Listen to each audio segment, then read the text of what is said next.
నమస్తే, welcome to Sakshi exclusive. ప్రాణం పోసేవాడు వైద్యుడు, ప్రాణం పెట్టేవాళ్ళు తల్లిదండ్రులు, అదే ప్రాణాన్ని కాపాడేది ఇంకెవరు? మన సైనికులు. అది కూడా వాళ్ళ ప్రాణాన్ని పణంగా పెట్టి మన ప్రాణాన్ని కాపాడుతున్నారు. మరి తిరిగి మనం ఆ సైనికులకి ఏమిస్తున్నాం? అసలు సైనికుల గురించి మనం ఏమైనా ఆలోచిస్తున్నామా? అసలు పట్టించుకుంటున్నావా? వాళ్ళ ప్రాణాన్ని పణంగా పెడుతున్నారు. వాళ్ళ ఉద్యోగం కోసం చేస్తున్నారు. ఉద్యోగం కోసం చేసిన వాళ్ళ ప్రాణం పణంగా పెట్టి మన కోసం ఎందుకు చేయాలి?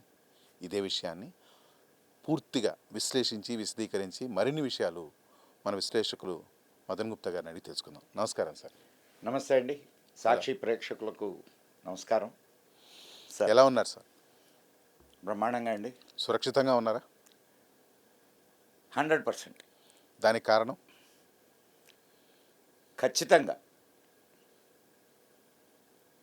బార్డర్స్ని కాపాడుతున్నటువంటి మన సైనికులు. మరి ఆ అయితే ఇక్కడ సురక్షితంగా ఉన్నారా అనడానికి రెండు ఇవి ఉన్నాయండి. ఒకటి, మనం విదేశాల నుంచి అంటే విదేశీ దాడుల నుంచి సురక్షితంగా ఉన్నాం, దాంట్లో ఎటువంటి డౌట్ లేదు. కానీ అట్ ద సేమ్ టైం మన లోపల సురక్షితంగా ఉన్నామా,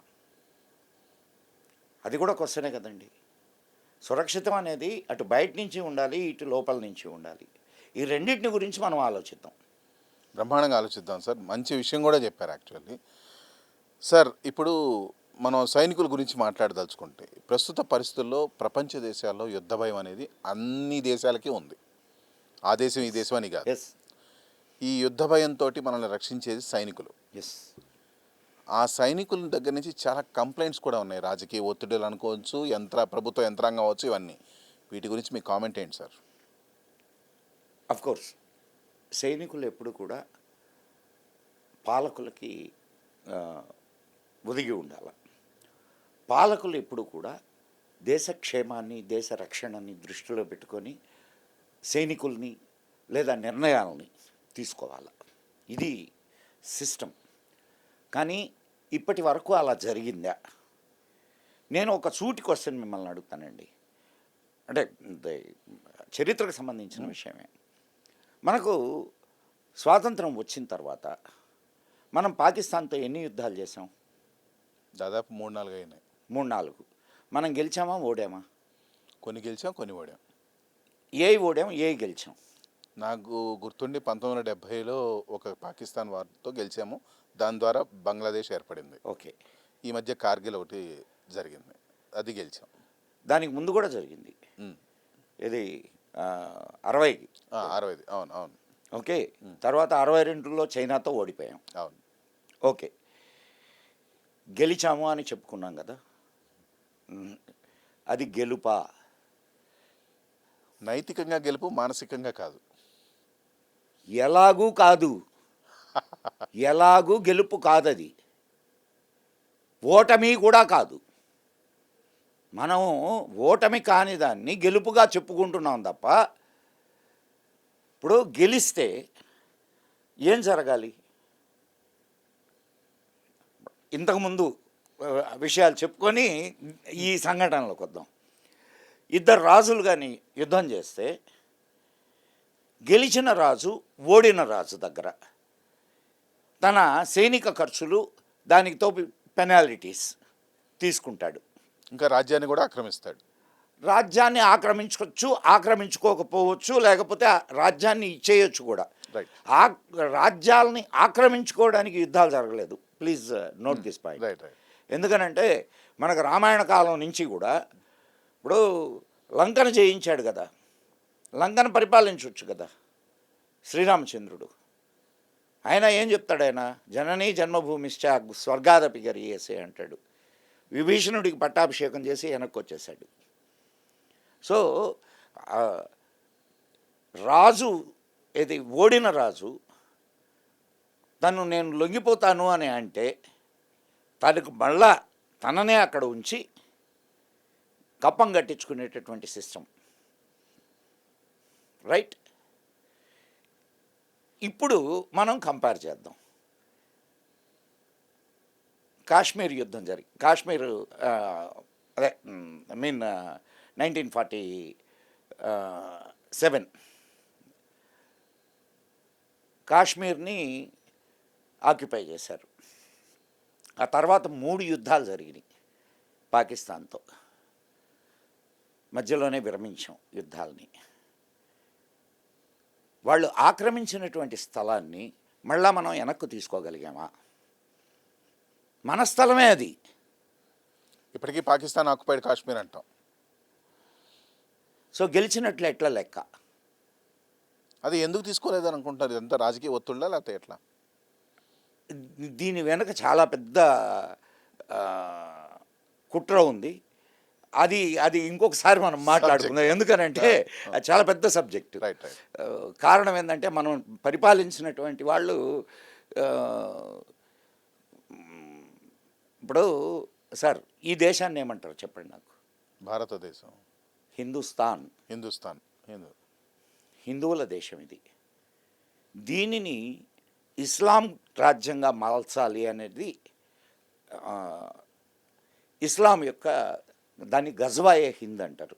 సరే దాంట్లోకంతా వెళ్ళొద్దు. దాని ద్వారా జరిగిన కుట్రలో భాగమే ఇక్కడ ఒక పొలిటికల్ సెటప్ని ఏర్పాటు చేశారు.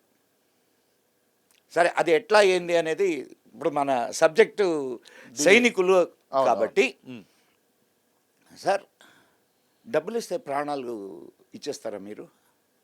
నేనైతే ఇవ్వను. ఆ? నేనైతే ఇవ్వను.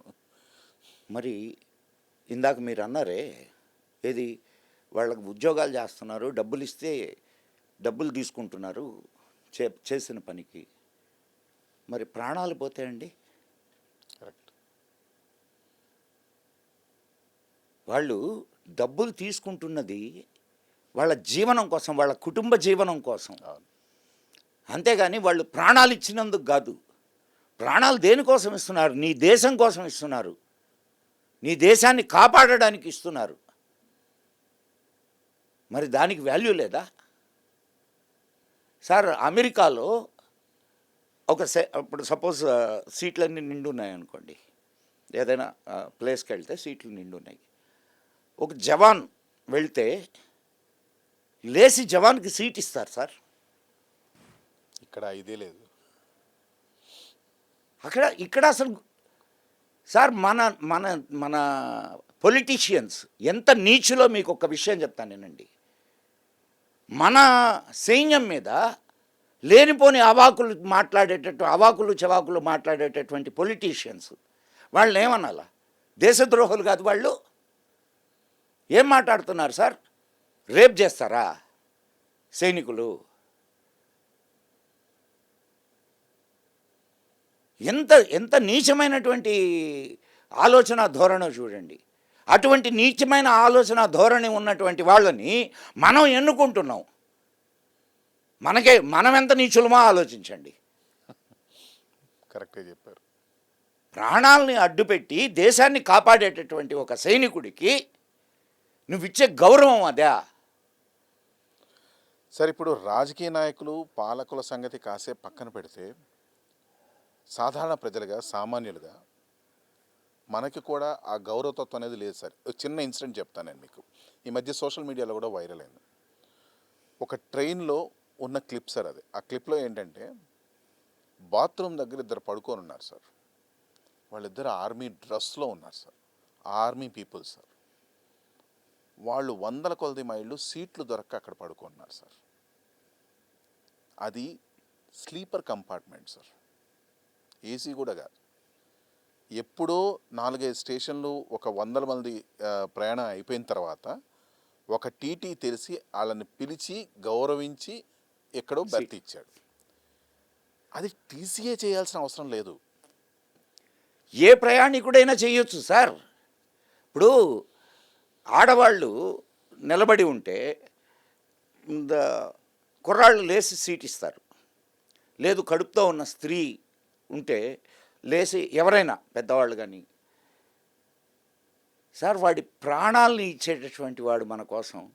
వాడు అక్కడ నిలబడి ఉంటే నువ్వు కూర్చొని ఉన్నావు అని అంటే నీ ఇదేమిటి చెప్పండి? నీ సంస్కారం ఏమిటి? ఎందుకు సార్ 2014 నుంచి మాత్రమే సైనికులకి కొంత గౌరవం రైట్. ఏర్పడడం నేను గమనించాను సార్. అంతకుముందు అసలు సైనికుల విషయాలే వచ్చేవి కాదు, తెలిసేవి కాదు.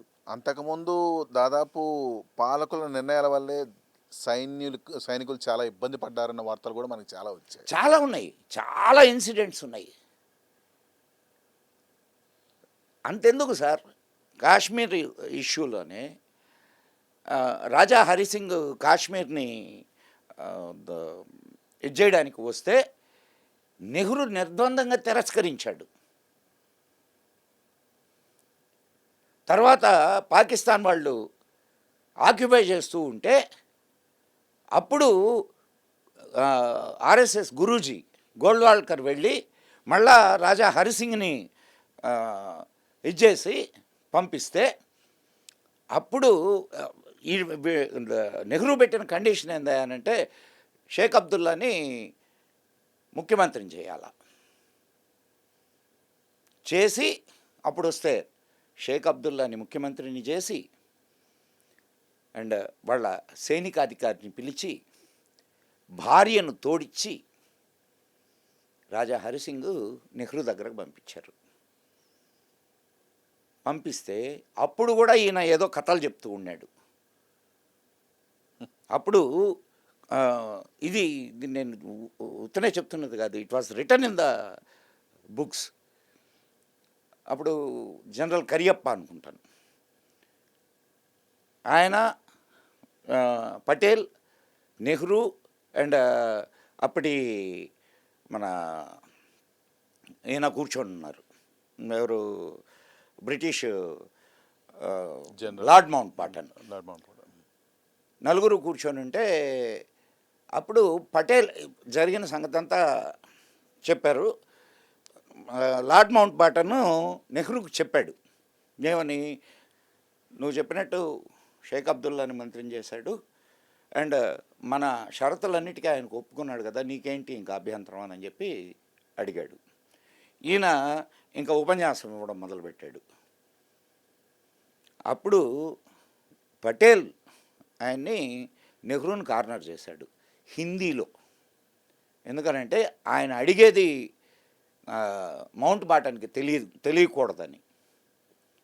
క్యా తుమ్హే కాశ్మీర్ చాహియే యా నహీ, ఏక్ బాత్ బతాओ. చాహియే మేరేకో అని అన్నాడు నెహ్రూ. మన ఆర్మీ జనరల్ వైపు తిరిగి,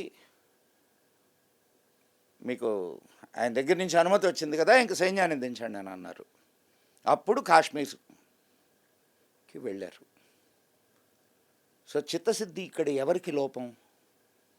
కరెక్ట్. మన పరిపాలించే పాలకులక, సైనికులక? స్వాతంత్రం అది కాదు సార్. ఇప్పుడు ఇంకొక అంటే కాళ్ళు కట్టేసి పరిగెత్తమంటున్నారు సార్. కరెక్ట్. ఎక్కడ పరిగెత్తగలరు? నేను ఇప్పుడు మన బార్డర్స్లో చైనాతోటి మనకు ఒక ఒప్పందం ఉంది. బార్డర్లను కాపులా కాసేటప్పుడు you are not supposed to wear any weapon. Right. Galwan లోయ సంఘటన కూడా అదే కదా. అందుకే చెప్తున్నా నేను, కొట్టి చంపేశారు.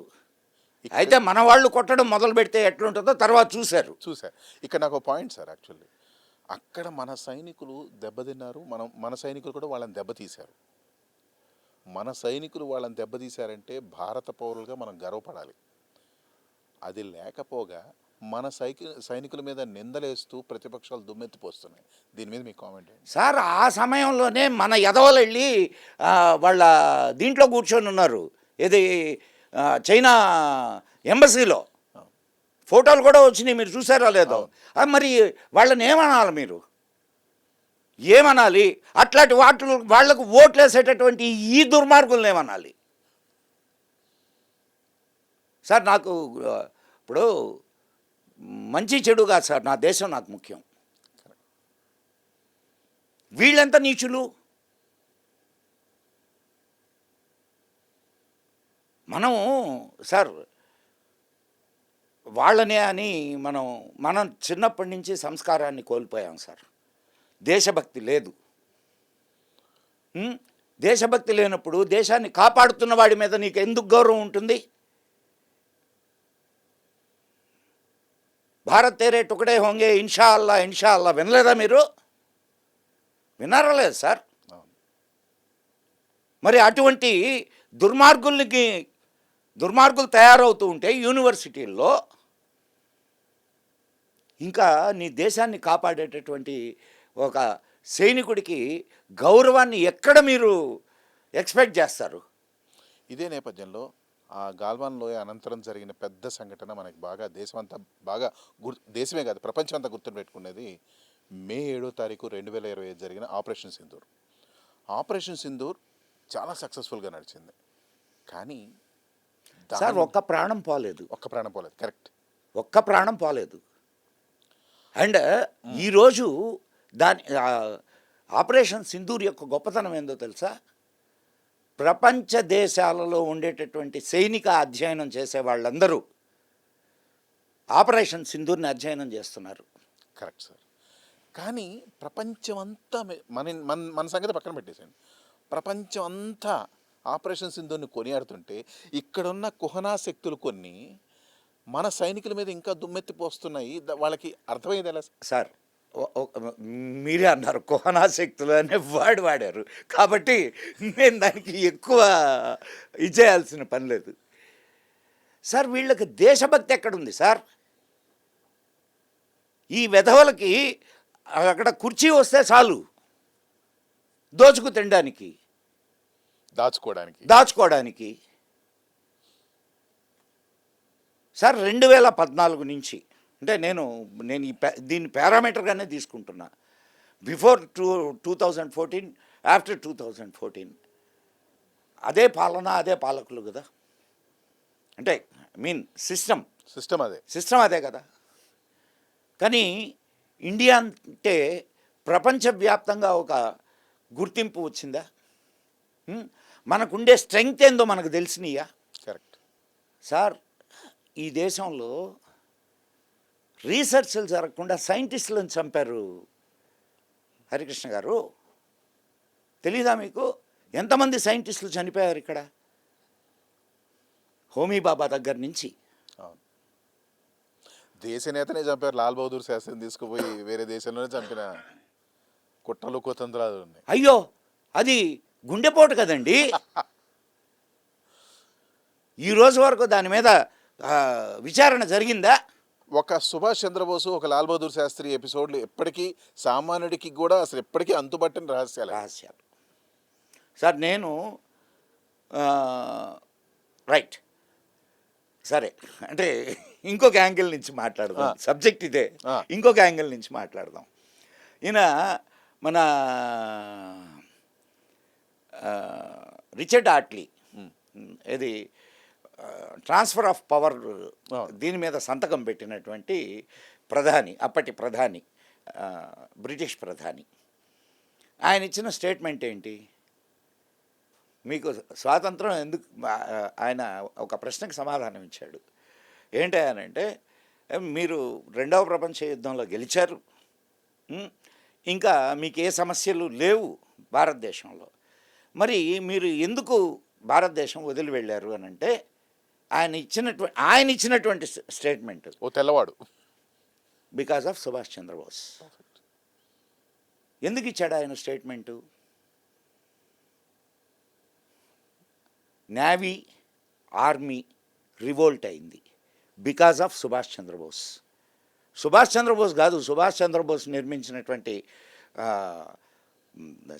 సైన్యం ఏదైతే ఉందో డిస్మాంటిల్ అయిపోయిన తర్వాత వాళ్ళందరూ వచ్చి వీళ్ళని ప్రవోక్ చేశారు.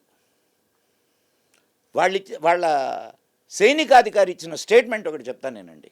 ఎవరు? బ్రిటిష్ సైనికాధికారి. అంటే సైనికాధికారులందరూ బ్రిటిషర్స్, సైనికులందరూ మన ఇండియన్స్. ఇది అక్కడ ఉన్నటువంటి సిస్టమ్. వాడు ఇచ్చినటువంటి స్టేట్మెంట్ ఏంటంటే, ఫలానా డేట్ లోపల బ్రిటిష్ వాళ్ళందరినీ నేవల్ బేసెస్కి రమ్మనండి. కుటుంబాలతో సహా. లేకపోతే ఒక్కడు కూడా భారతదేశం నుంచి తిరిగిపోలేడు. This is the letter return by an army officer. We should be very proud actually. So ఇప్పుడు చెప్పండి, స్వాతంత్రం ఎవరి వల్ల వచ్చింది? సైనికుల వల్ల వచ్చిందా? అండ్ అదే రిచర్డ్ ఆట్లీని ఇంకొక ప్రశ్న వేశారు, ఏందో తెలుసా అది? What about Nehru, the Gandhi, what is the impact of Gandhi? ఆయన ఇచ్చిన సమాధానం, ఇట్స్ వెరీ వెరీ మినిమల్.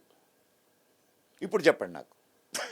ఇది నేను చెప్పింది కాదు. అవును, ఇది నేను చెప్పింది కాదు, నా ఇది కాదు. ఇప్పుడు మీ మాటలు బట్టి నేను ఒకటి చెప్పొచ్చు. ఇప్పుడు మనకి స్వాతంత్రం రాకముందు నుంచి స్వాతంత్రం వచ్చిన తర్వాత ఇప్పటిదాకా కూడా ఇందాక నేను అన్నట్టు ఆ సోకాల్డ్ కుహనా శక్తులు వాళ్ళ స్వార్థం కోసం అటు ప్రజల్ని కాదు, సైనికుల్ని కాదు, దేశం కాదు, ఏదైనా సరే ఏమీ చూడకుండా సార్ దేన్నైనా అమ్మడానికి సిద్ధం సార్ వాళ్ళు. దేనినైనా అమ్మడానికి సిద్ధం. ఇంకా కొంచెం పెద్ద మాటలు మాట్లాడితే బాగుంటుందని మాట్లాడడం లేదు కానీ చెప్పచ్చు. ఇప్పుడు వాళ్ళే దేనికైనా నమ్మకనప్పుడు మనం ఇంకేం మాట్లాడినా పెద్ద ఫరక్ పడదు లిటరల్గా చెప్పాలంటే. సరే, ఇంకో విషయం చెప్తాను. ఈ మధ్య సైనిక స్ఫూర్తి గురించి ఒక చిన్న ఇన్సిడెంట్ జరిగింది. అది మీరు మీ ద్వారా మీకు చెప్తే బాగుంటుందని అనేసి. ఇప్పుడు మొన్న ఆపరేషన్ సింధూర్ జరిగింది. ఆ టైంలో పంజాబ్ నుంచి ఒక 10 కిలోమీటర్ల దూరంలో పాకిస్తాన్ పరిసర ప్రాంతాల్లో, పంజాబ్లోనే ఉంటుంది, మన పంజాబ్లోనే ఉంటుంది, ఒక గ్రామంలో ఫైరింగ్ జరుగుతుంది బాగా.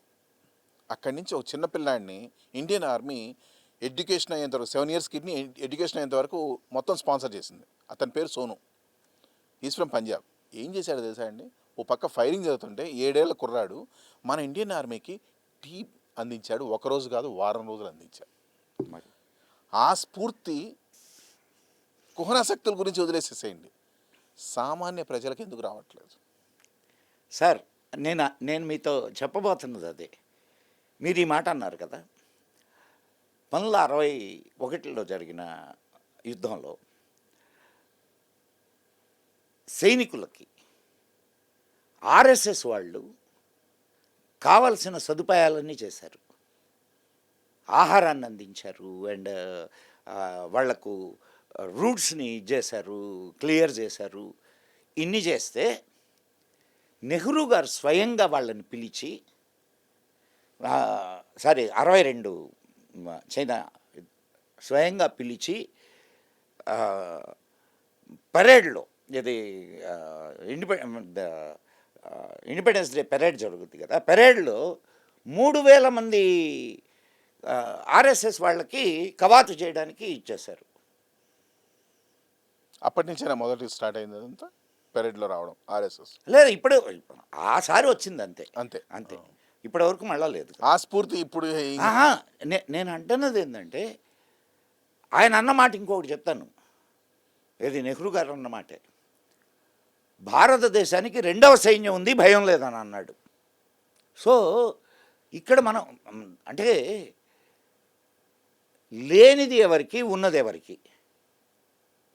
చిన్నప్పటి నుంచి శాఖలకు వెళ్ళి అక్కడ ట్రైనింగ్ అయి వచ్చిన వాళ్ళు సైనికులకు గౌరవం ఇస్తున్నారు, అండ్ దేశాన్ని కాపాడడానికి, సేవ చేయడానికి, దేశానికి సేవ చేయడానికి ముందుకు వస్తున్నారు. మీరేం చేస్తున్నారు? అక్కడ ఎక్కడెక్కడో చదువుకొని పెద్ద పెద్ద చదువులు చదువుకొని వచ్చున్నారుగా. ఎందుకు చదువులు తగలేసుకోవడానికి? ఎందుకు తగలేసుకోవడానికి? ఏం చేస్తున్నారు మీరు? దేశాన్ని తిడుతున్నారు, నీ సైన్యాన్ని విమర్శిస్తున్నారు.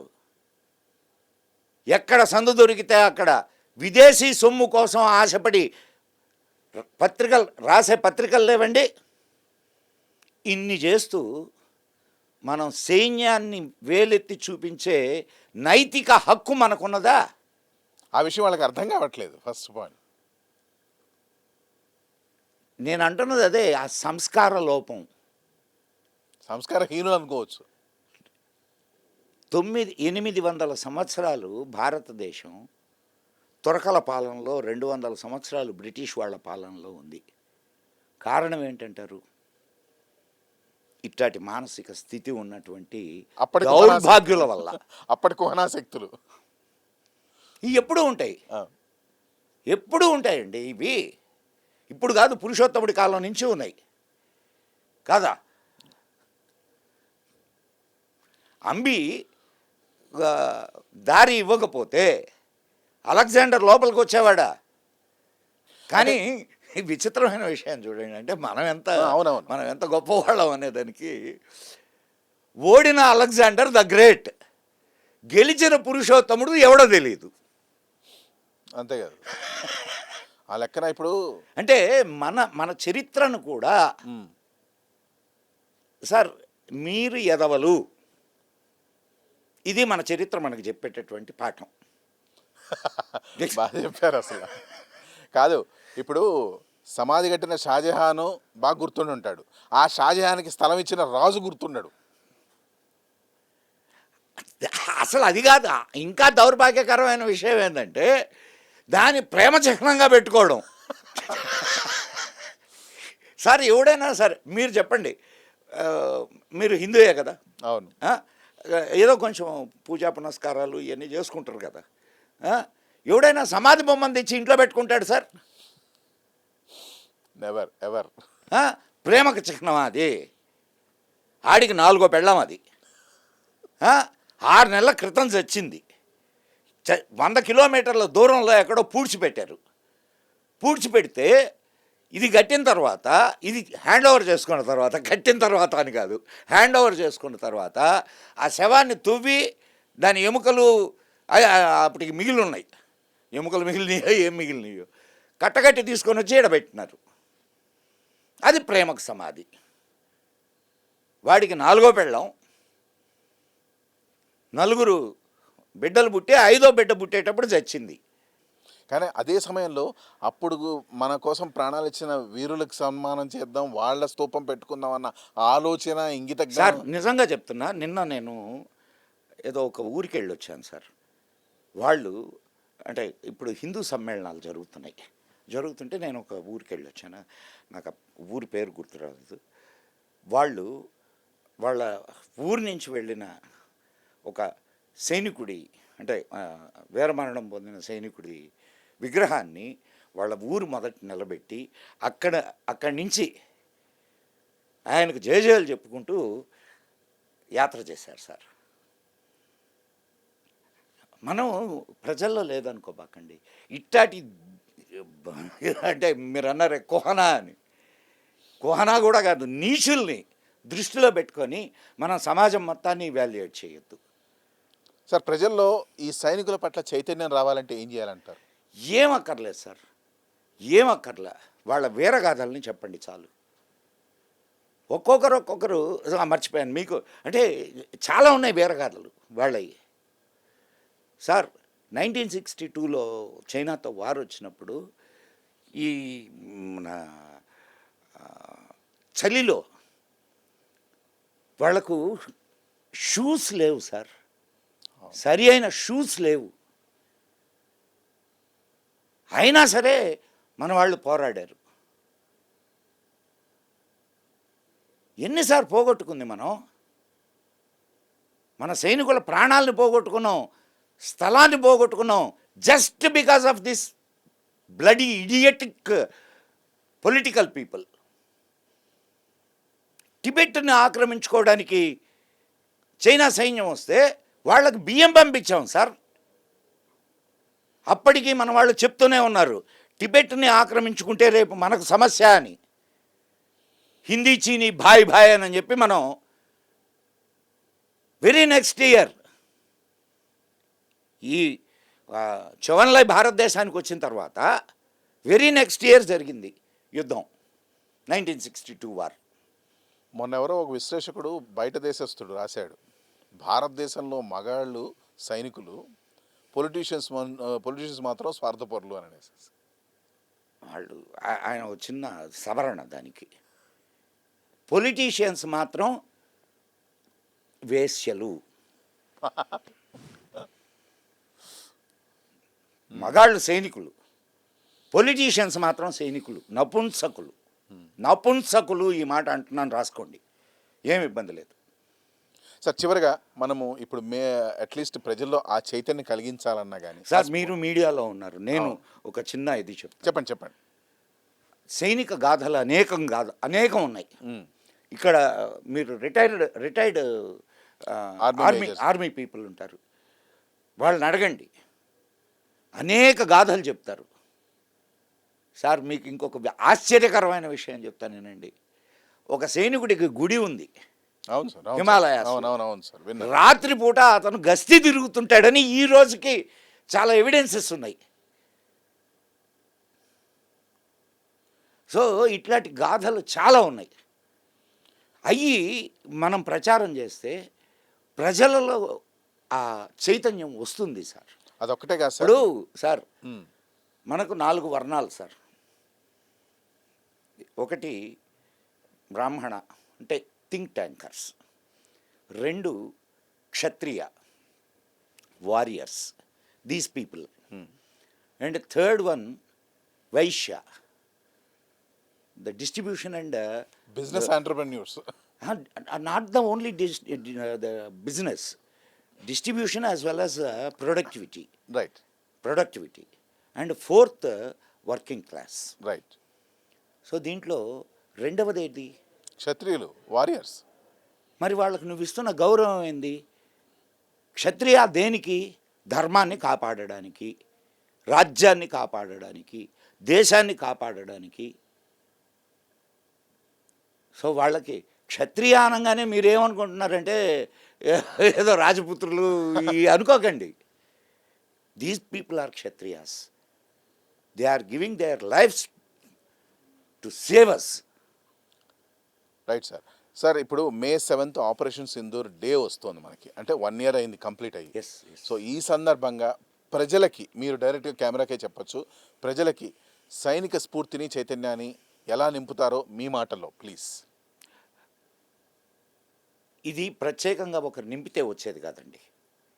ఎవరికై వాడు ఫీల్ కావాలా. నేను ఈరోజు నా ఇంట్లో ప్రశాంతంగా నిద్రపోతున్నాను అంటే just because he's there to protect us.